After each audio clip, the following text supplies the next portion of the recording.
2 Timóteo, capítulo 1, verso 3. Dou graças a Deus a quem sirvo desde os meus antepassados, com uma consciência pura, porque sem cessar faço menção de ti nas minhas orações noite e dia, desejando muito ver-te, lembrando-me das tuas lágrimas, para me encher de alegria, trazendo à memória a fé não fingida que há em ti, a qual habitou primeiro em tua avó, Lóide, e em tua mãe, Eunice, e estou convencido, de que também habita em ti. Oremos, Senhor, nós chegamos perante teu trono de graça, agradecendo o Senhor pelo dia, pela semana, obrigado pelo privilégio que tivemos, Senhor, de já começar a nossa semana perante a tua palavra e o ensino dela, e que, Senhor, o Senhor possa abençoar essa semente que foi lançada, que ela possa ter lugar nos nossos corações e transforme o nosso coração, mais essa vez perante a tua palavra e a pregação dela. Nos ajude, Senhor,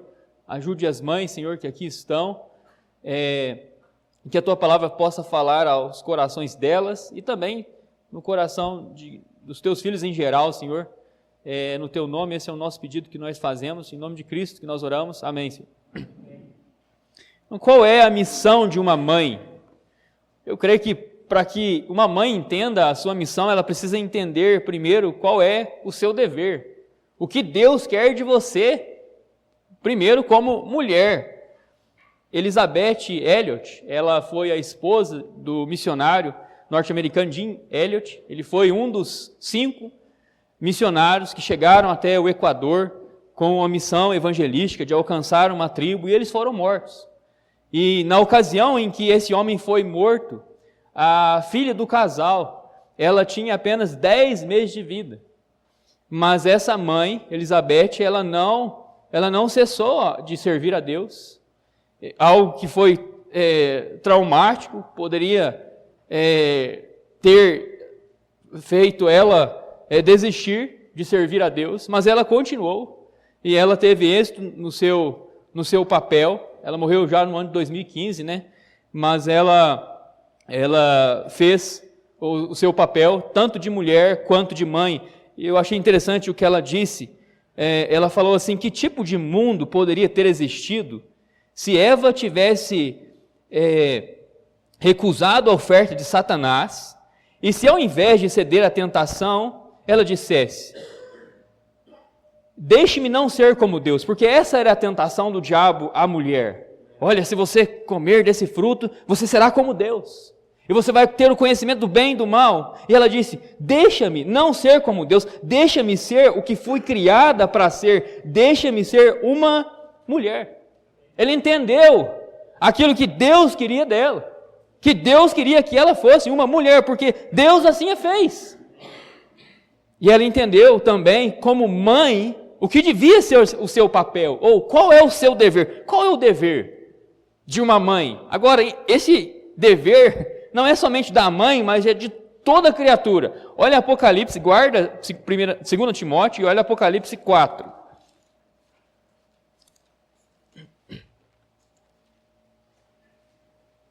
Apocalipse 4, verso 11.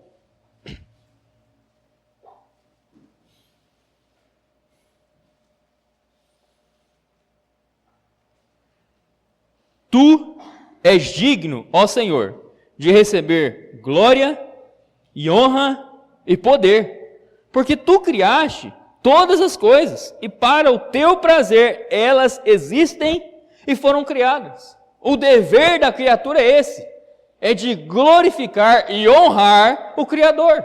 O dever da mãe é esse, o dever da mulher é esse, e o dever da mãe é criar filhos que façam o quê?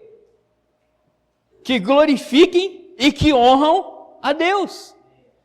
E no texto em que nós iniciamos, em 2 Timóteo, capítulo 1, no verso 5, nós encontramos o apóstolo Paulo fazendo questão de reconhecer a influência de 2 mulheres na vida desse homem, Timóteo, que a essa altura havia se tornado um grande homem de Deus. Apesar de jovem, ele estava combatendo o bom combate, como um bom soldado de Jesus Cristo. O significado do nome Timóteo é aquele que honra a Deus. E ele fez jus ao nome, porque de fato este homem honrou a Deus. Mas é interessante que a palavra de Deus faz questão de mencionar a mãe desse homem, faz questão de mencionar até a avó desse homem. E não somente menciona estas mulheres, mas diz que a fé que esse homem tinha era uma fé real, era uma fé não fingida, mas que primeiro havia habitado em sua avó e depois em sua mãe.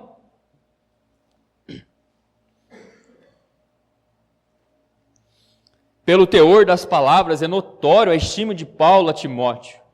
Paulo o chama de seu amado filho. No verso 2, a Timóteo, meu amado filho. Na primeira carta de Paulo, também no capítulo 1, também no versículo 2, Paulo chama de seu próprio filho. E eu creio que isso foi importante para Timóteo, porque nós somos os filhos amados de Deus, falando agora para o salvo, nós somos os filhos amados de Deus e somos os filhos legítimos do Altíssimo. E eu creio que isso foi importante para Timóteo, porque a condição dele com relação ao seu pai físico não foi das melhores. Olha Atos capítulo 16.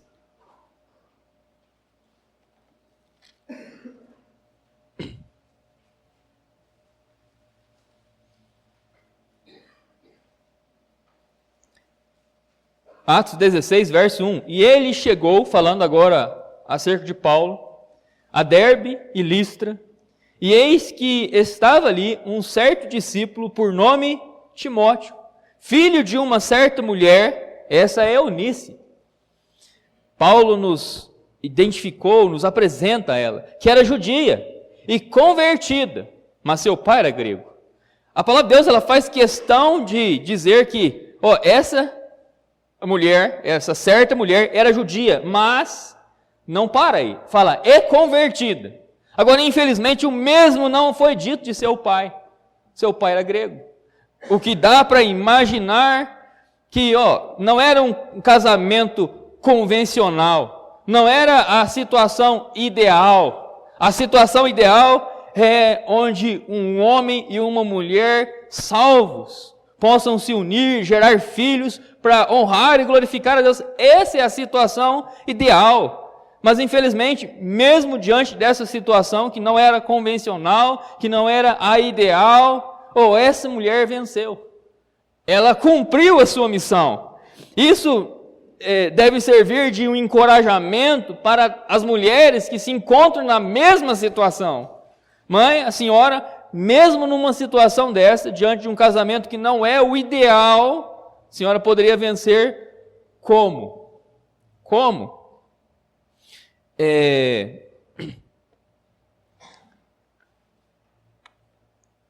Eu creio que tanto o amor desse pai, quanto o simples fato de reconhecer o filho era questionável, era duvidoso. Não porque o pai era grego, mas porque o pai não era salvo.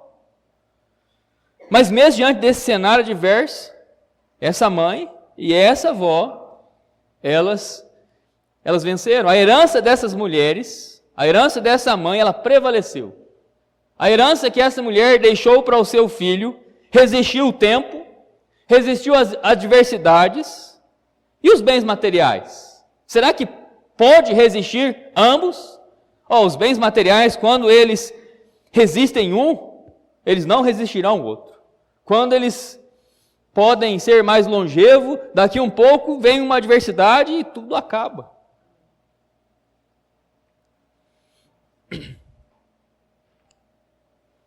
No verso 5, lá de 2 Timóteo, no capítulo 1, a palavra de Deus fala, trazendo à memória a fé não fingida que há em ti, a qual habitou primeiro em sua avó Lóide e em tua mãe. Deus faz questão de enfatizar a fé dessa mulher, a influência dessa mulher na vida desse homem. Timóteo era um homem real, que fora transformado por uma fé real, que servia e era sustentado por um poder real de um Deus real.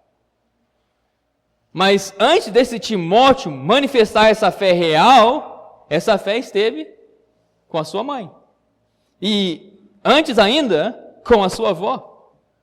Ou seja, a fé real que a palavra de Deus nos apresenta era uma fé já de 3 gerações. Será que a herança material chega a tanto? A pergunta é, qual é a herança que a senhora vai deixar para o seu filho, mãe? Qual é a memória que o seu filho terá da senhora, quando a senhora partir, não mais estiver aqui?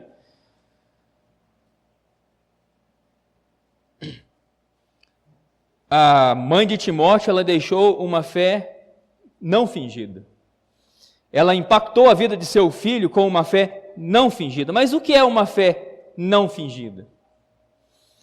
Em primeiro lugar, uma fé não fingida, uma fé real, é uma fé fundamentada. Isso significa o quê? Significa que ela tem fundamento, que ela tem identidade. Não se trata de uma fé genérica. Hoje em dia se escuta muito, principalmente da boca de psicólogos, que o importante é crer em alguma coisa. Não importa a coisa, o importante é acreditar. Alguns enxergam a fé como um medicamento de efeito placebo. Placebo é uma substância inerte que não apresenta interação com o organismo, ou seja, a ação do placebo é algo criado pela imaginação da pessoa. Ela toma aquilo e no pensamento de que ela vai ficar boa, então ela fica boa, na imaginação dela, somente na imaginação dela. Se esta fé genérica ajudasse mesmo, o mundo seria outro, o mundo seria diferente. Porque há muitas crenças mundo afora, e muitas pessoas devotas a estas crenças genéricas. E mais são as pessoas que professam crer em alguma coisa do que aquelas que não professam crer em nada. Mas qual é a mudança e a transformação que essa fé genérica tem feito no mundo? Onde está? Uma fé genérica produz resultados genéricos. E esta não é uma fé real. Mas então o que é uma fé real? A fé real, ela tem uma substância real. Não é igual um placebo. Não é uma substância inerte, que não tem ação. A fé real tem uma substância real. Olha aí, Hebreus capítulo 11, verso 1.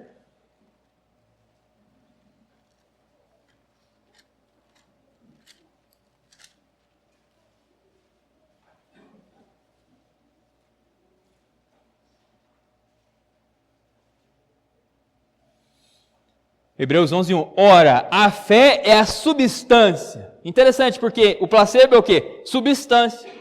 Porém, inerte. A fé não é inerte. Ora, a fé é a substância das coisas pelas quais esperamos e a evidências das coisas não vistas. E como eu sei que ela não é inerte? Olha no verso 2. Porque por ela é a fé, os antigos obtiveram um bom testemunho. A fé real produz o quê? Algo real, fruto real, testemunho real. Através da fé entendemos que os mundos foram moldados pela palavra de Deus, de modo que as coisas que são vistas não foram feitas das coisas que aparecem. Pela fé, Abel ofereceu, e aí você vai lendo esta lista de heróis da fé, e o que eles fizeram pela fé, porque a fé real não é inerte.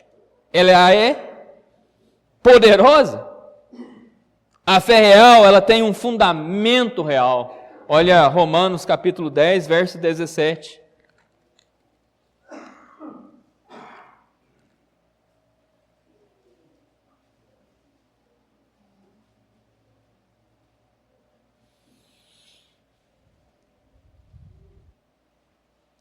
Assim, então, a fé vem pelo ouvir e o ouvir pela palavra de Deus.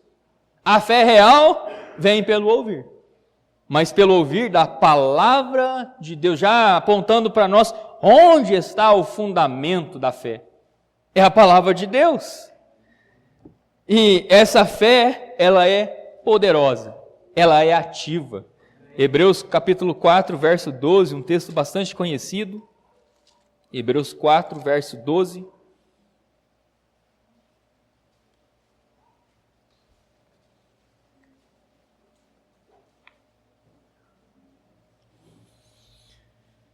Porque a palavra de Deus é viva e poderosa, e mais afiada de qualquer espada de 2 gumes, penetrando até a divisão da alma e do espírito, das juntas e medulas, e discerne os pensamentos e intenções do coração. Mãe, essa é a sua fé? Ela é real? Ela tem fundamento? Onde está o fundamento dela? Ela tem poder? Tem transformado a vida dos seus filhos? Em primeiro lugar, essa fé, ela é transmitida verbalmente. Olha, segundo a Coríntios capítulo 4, verso 13. Segundo aos Coríntios capítulo 4, verso 13.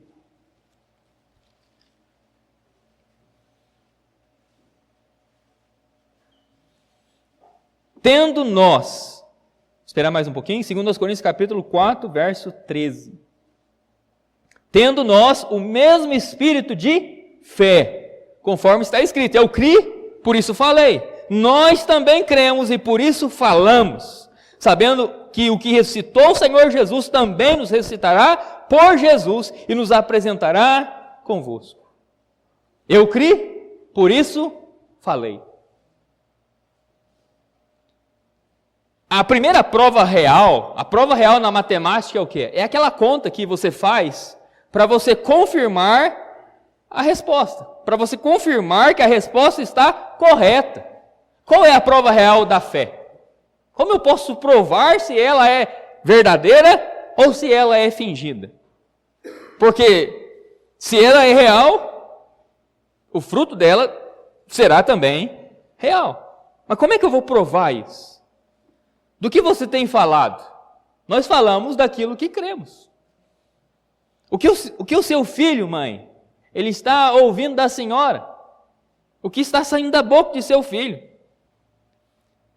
Se o nome do Senhor Jesus e a sua obra redentora, se a graça de Deus não tem sido um dos assuntos principais que sai da sua boca, mãe, é hora de reavaliar sua fé. Eu criei, por isso falei. Do que a senhora tem falado, mãe? É daquilo que a senhora crê. É da sua fé. Mas que tipo de fé é essa? A fé de Timóteo, olha novamente em Atos 16, capítulo 16, verso 1. A fé não fingida.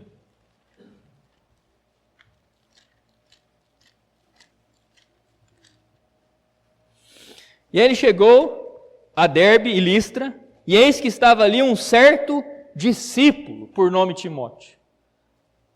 A palavra de Deus fala para nós que quando Paulo chega até onde Timóteo se encontrava, Paulo achou o quê? Um discípulo pronto. E a questão é essa: discípulos não nascem discípulos. Ninguém nasce discípulo, eles são feitos. E se Paulo achou um discípulo pronto, quer dizer que alguém fez aquele discípulo. Alguém produziu ele. Alguém era responsável por aquele discípulo. Quem que era? O pai não era. Não era salvo. Quem que era? A mãe.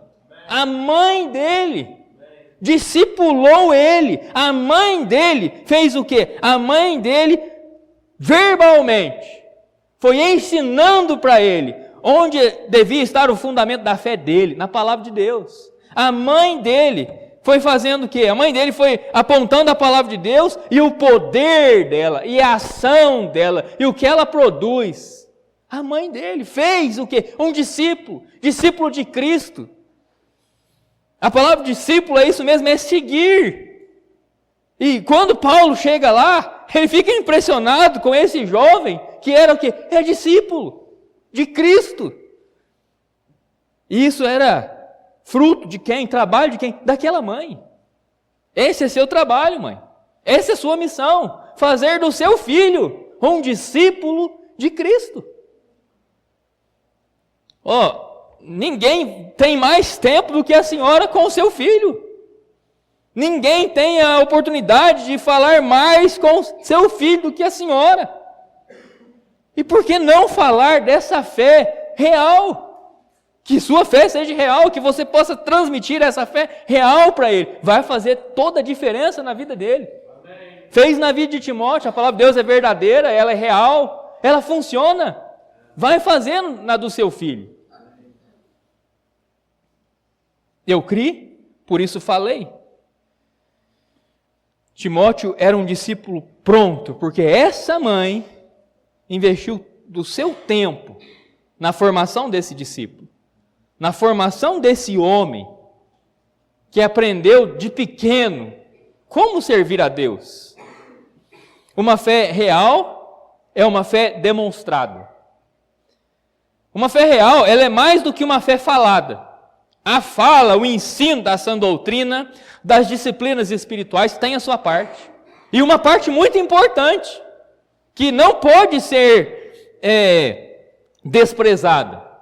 É muito importante que a senhora mãe se assente com o seu filho para ensinar para ele a palavra de Deus. Mas tão importante quanto é aquilo que a senhora faz depois que levanta. É assim que uma boa mãe começa a discipular seu filho, sentando para ensinar ele a palavra de Deus. Quando ela deve fazer isso? Quanto mais cedo, melhor. A palavra de Deus fala em Provérbios 22:6, ensina a criança no caminho que deve andar. E ainda quando for velho, não se desviará dele. Então o contraste é o quê? O contraste é para que essa mãe ensine o seu filho quando? Cedo. O mais cedo possível, melhor. A criança ela vai chegar naquele tempo lá da curiosidade, onde ele quer saber o porquê de tudo, né? Logo que ele aprende a falar, ele quer saber porquê disso, porquê daquilo, porquê assim, porquê assado, mas isso não quer dizer que antes disso ele já não é curioso. A Noemi agora que ela está engatinhando, e ela já vai procurando abrir gaveta e quer saber o que tem lá dentro, e é curiosidade. Quer aprender, quer descobrir. Já está na hora de fazer o quê? Um discípulo. Já está na hora de começar a ensinar certas disciplinas. Um discípulo é feito de disciplinas. Quanto mais cedo, melhor. Agora pode ser que seus filhos já estão grandes, mãe. E agora vai ser difícil começar essas disciplinas. Já são adultos, já tem a sua família, mas pode ser que Deus tenha te dado netos. A palavra de Deus, ela cita que essa fé que Timóteo tinha, primeiro, estava com a avó dele, a Lóide. Então, a senhora tem uma outra oportunidade.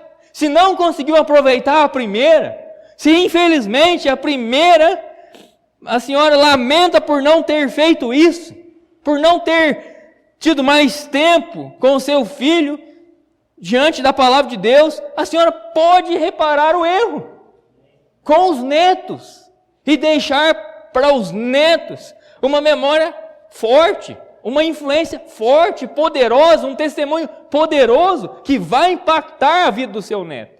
É outra chance. Não desperdice também essa, aproveita. Aproveita.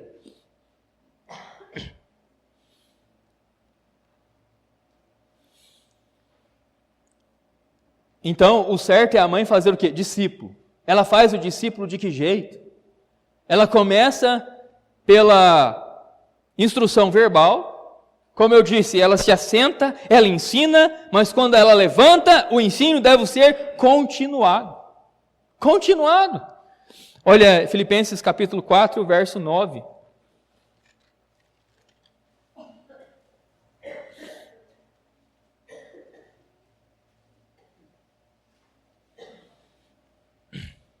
Filipenses 4, 9. Estas coisas que aprendestes e recebestes e ouvistes, olha agora, e vistes em mim. As primeiras formas de aprendizado é verbalmente. Você vai iniciar qualquer curso. As primeiras instruções são verbais. Você primeiro tem que se assentar lá na sala de aula e ouvir. Mas aí depois vem a prática. Então, o bom discípulo é feito de que jeito? É feito dessa forma. Estas coisas que aprendestes e recebeste e ouviste e viste em mim, isso fazei, e o Deus de paz será convosco. os nossos filhos, eles mais imitam aquilo que eles nos vêm fazendo do que repetem aquilo que falamos. As criancinhas, quando aprendem a falar, elas vão falar o quê? Elas vão repetir aquilo que ela está ouvindo da boca dos seus pais. Mas a imitação daquilo que elas estão vendo, essa é mais poderosa. Essa fala mais ao coraçãozinho delas, influencia mais elas. A fé fundamentada é uma fé produtiva. Olha Hebreus 11, voltando para Hebreus 11, verso 7.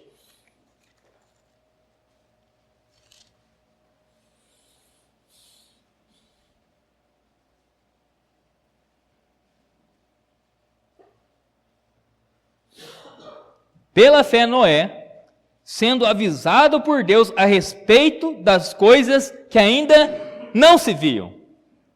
A única diferença dessa advertência de Deus para Noé e a advertência de Deus para nós é o modo como Deus faz a advertência.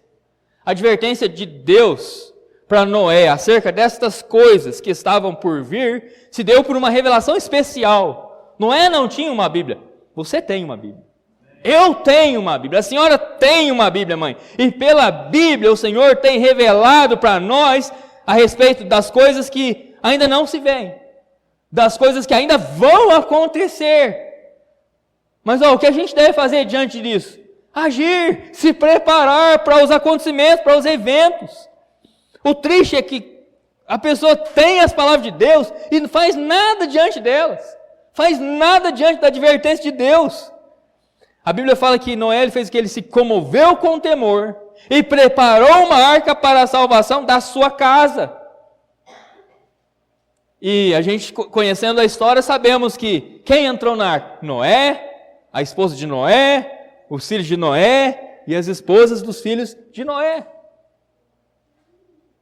Mas essa fé real, ela é uma fé que faz o quê? Que age diante da palavra de Deus. Que se comove diante da palavra de Deus com temor. E se levanta para obedecer. Esse é o certo.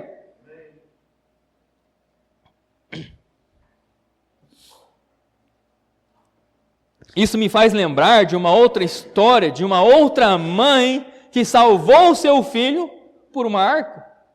A mãe de Moisés, Joquebede, ela salvou seu filho das águas por uma arca. Ela ouviu a advertência, ela temeu e ela agiu. E assim ela salvou a vida de seu filho. O preparo da arca espiritual resulta na salvação dos filhos. É o ensino das coisas espirituais, mais a prática dessas coisas espirituais que vão resultar na salvação dos filhos. Olha Judas 22. Judas 22.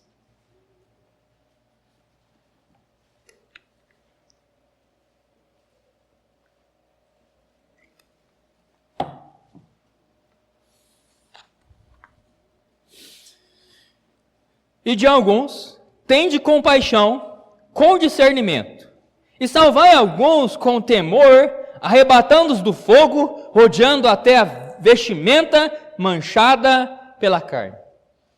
Fala do sentimento e da atitude que os salvos devem ter diante das almas perdidas. Mas, e quando o caso é da mãe que tem o seu filho que ainda não é salvo?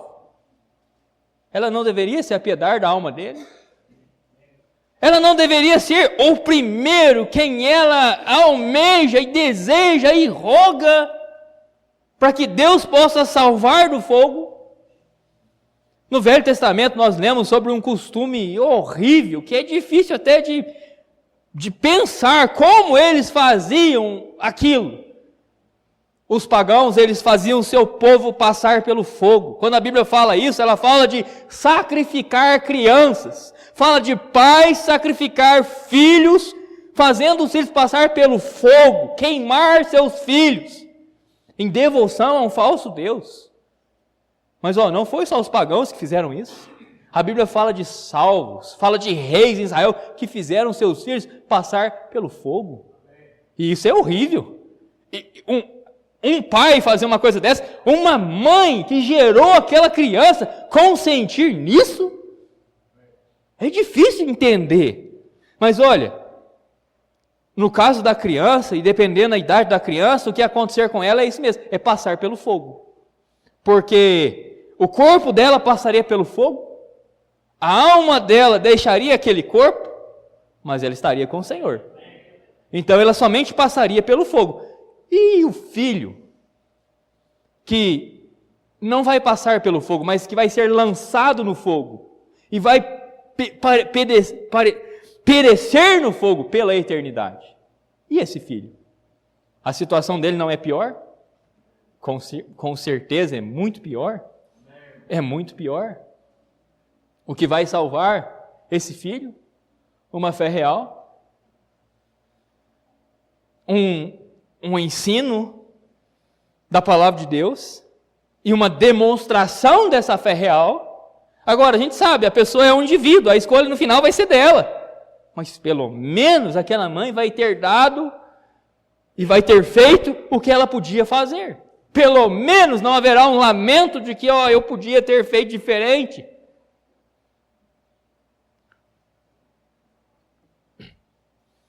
Uma fé real é uma fé memorável. Vamos voltar lá para 2 Timóteo, capítulo 1, verso 5.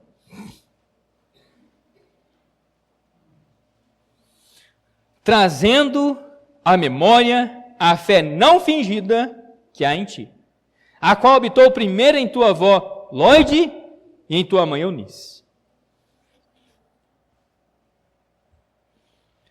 Deus faz questão aqui de mencionar, Paulo, pela inspiração de Deus, ele cita a avó desse homem, cita a mãe desse homem. Então, Deus recorda dela. E Deus recorda dela pela fé dessa mulher. Mas eu não sei, quando Paulo escreve essa carta a Timóteo, eu não sei se a sua avó ainda estava viva. Eu não sei se a sua mãe ainda estava viva. Provavelmente a avó, a Lóide, já devia ter partido para estar com o Senhor. Porque quando nós encontramos Timóteo pela primeira vez em Atos 16:1, ele devia ser bem novinho. Porque quando nós encontramos Paulo falando a Timóteo nas suas cartas, ele já menciona a juventude de Timóteo, que não era para desprezar a juventude dele. Se ele era novo naquela altura, quão novinho ele não devia ser? Em Atos 16:1, quando ele foi ali encontrado por Paulo. Então, um bom tempo já havia se passado, e pode ser já que a sua avó já havia partido, e poderia até ser que também a sua mãe havia partido. Se o Senhor Jesus ele não voltar como nós ansiamos, como nós esperamos que nestes próximos dias ele volte, sabe o que vai acontecer? A vida vai seguir o seu curso natural. E a senhora mãe vai dormir com seus pais. Esse dormir com seus pais é o termo que foi utilizado no Velho Testamento. É o termo que você vai encontrar lá falando dos reis. Quando eles morriam, eles dormiam com seus pais. Mas é importante aqui ressaltar que esse não é sono da alma. Sono da alma não é uma doutrina bíblica. O que dorme é o corpo. A alma, sendo desligada do corpo pela ocasião da morte, ela vai estar com o Senhor. Mas o corpo, ele vai dormir. E ele vai dormir com os seus pais, indicando o quê? Que o curso natural da vida é esse. Que os seus pais vão partir. E eles vão primeiro.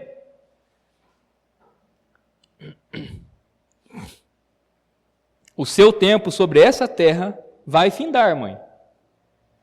E o que a senhora vai deixar para os seus filhos? A mulher que ela é mãe uma vez, ela é mãe para sempre. Mesmo depois dos filhos crescerem, os filhos já adultos, a preocupação dela nunca tem fim. É a mesma preocupação de quando a criança ainda era um bebezinho. é a mesma preocupação. Ela continua mãe. Mesmo quando a mãe necessita ser cuidada pelos filhos, o desejo dela ainda é cuidar. E a última coisa que eu ouvi da minha sogra antes dela partir foi: cuide da Andréia. A última coisa que eu ouvi dela. Então, mesmo já pronto para partir, para estar com o Senhor, o desejo da mãe é o quê? Cuide da minha filha. Cuide dela.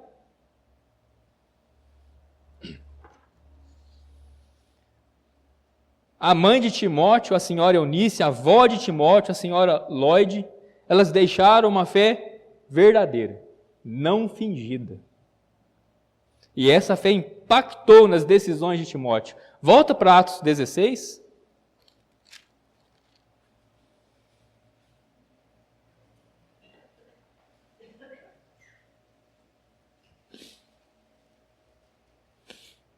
Aqui é a primeira vez que Paulo ele encontra Timóteo, a primeira vez que Timóteo aparece na palavra de Deus.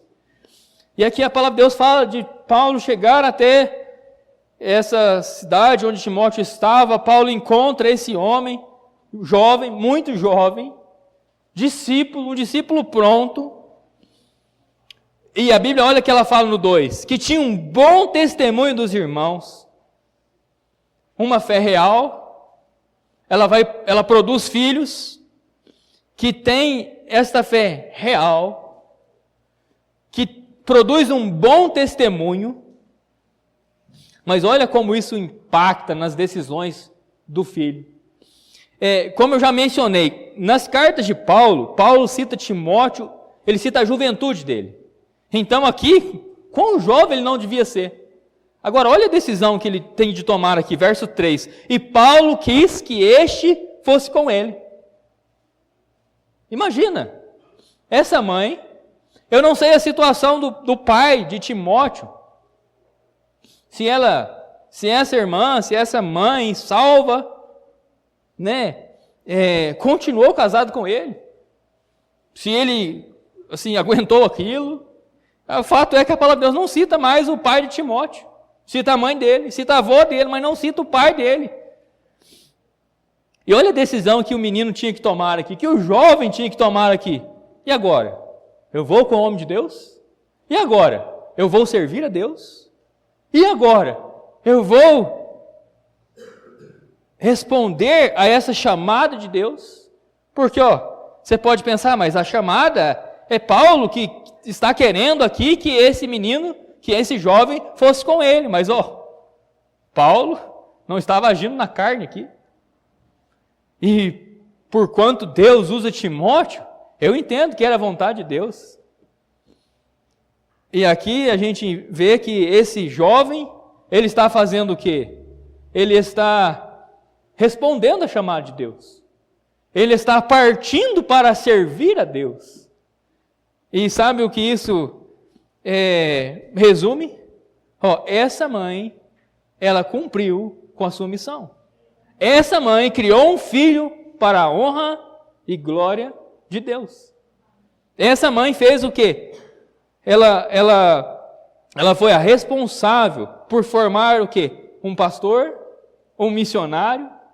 A gente encontra Timóteo na primeira carta. Paulo queria que ele ficasse ali numa certa localidade que estava dando alguns problemas e que Paulo entendia que ele seria importante ali naquela circunstância, naquela ocasião. E ele, de prontidão, de boa vontade, sujeito a Deus, ele foi muito usado por Deus. Uma fé verdadeira, ela gera Timóteos. Timóteo é aquele que honra a Deus.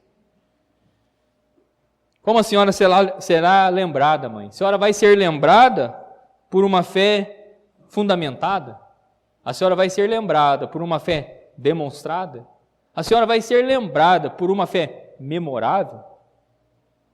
Será que a sua vida vai criar memórias inesquecíveis na vida de seu filho? Que vão falar, mesmo quando a senhora partir?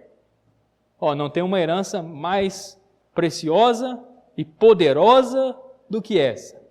Uma fé não fingida.